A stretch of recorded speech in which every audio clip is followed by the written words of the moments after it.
Hello po, ito po ulit si Sir Jerry.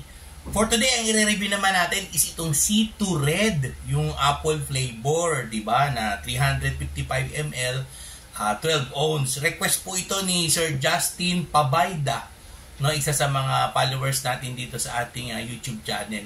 So ito po ang i-review natin ngayong araw na to. Checkin natin kung pwede po ito sa mga diabetic. So ngayon, kunin po muna natin yung ating sugar para meron po tayong reference. Sige, kunin natin yung ating sugar, ano?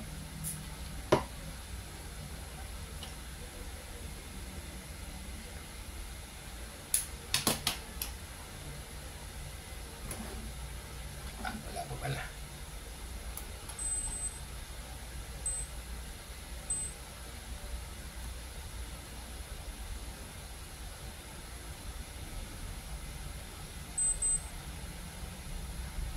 Ayun, ano?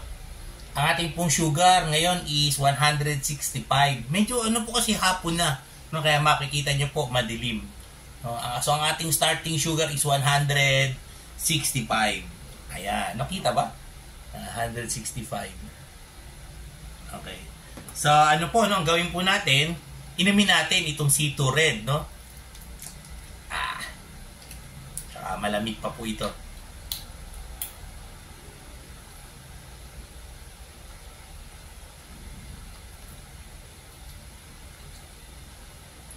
Pwede siguro isang inuman lang, no?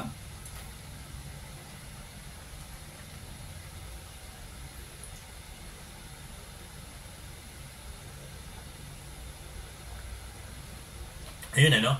Naubos po natin yung 355 ml. Hindi po ito yung sakto, ha? Ito po is 12 ounce na C2 Red. Sige, so naubos po natin. Balik po tayo after 1 hour. Checkin ulit natin yung ating sugar. Okay, so habang naghihintay po tayo, baka gusto nyo pong may mabubuting puso po dyan na mag-donate po sa atin, ating glucose strips, tsaka lancet na magagamit po natin sa ating review. O kaya baka meron po kayong i-request na review.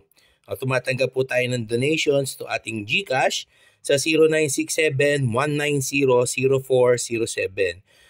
Ang name po natin is Jerry Ivan Gallardo. Doon lang po, no, sa mga gustong mag-donate po para sa ating ikasasucess ng ating review channel dito po sa YouTube. Okay, yan po yung ating GCash number. 1 hour later. Sige, lumipas na po yung 1 hour, no? After po nating uminom nitong C2 Red, no? Apple flavor. So ngayon po, oras na para checkin naman natin yung ating sugar. Sige, checkin po natin yung ating sugar, ano?